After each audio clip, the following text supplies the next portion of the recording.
आपलं स्वागत. पाहूयात आजच्या ताज्या घडामोडी. इंगळी गावातील भक्तिपथाने उजळून निघालेल्या ऐतिहासिक दिवशी श्री विठ्ठल रुक्मिणी मंदिराच्या जीर्णोद्धार कार्याचा भव्य शुभारंभ संजय जोशी यांच्या शुभहस्ते झाला.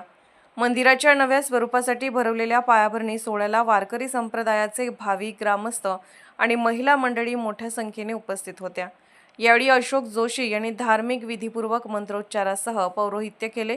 या मंगलप्रसंगी उपस्थित भाग्यश्री जोशी, वेदा मुतालिक, कस्तुरी पवार, विद्या जत्राटे, पौर्णिमा जत्राटे, शोभा आंबी, संपदा घाडगे, छबुताई पवार या सुवासिनींनी ओटी भरून धार्मिक परंपरेनुसार मंगल कामनांची पूर्तता केली. संपूर्ण वातावरण भक्तिरसात न्हालेलं होतं. या विठ्ठल रुक्मिणी मंदिराच्या जीर्णोद्धारासाठी सुमारे 35 ते 40 लाख रुपये खर्च अपेक्षित असून यासाठी लोकवर्गणीच्या माध्यमातून निधी संकलन सुरू करण्यात आलं आहे. या पवित्र कार्यासाठी सढळ हाताने देणगी द्यावी अशी भावनिक साथ संजय जोशी यांनी गावकऱ्यांना घातले.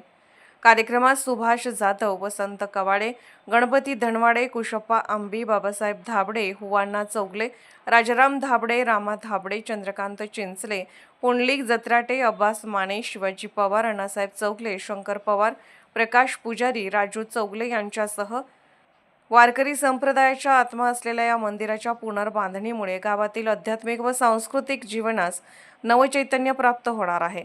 SB न्यूजसाठी इंगळीहून राजू कोळी. राजकीय, सामाजिक, आर्थिक असा सर्व घडामोडींचा आढावा पाहायला विसरू नका SB न्यूज चॅनल आणि नक्कीच सबस्क्राईब करा.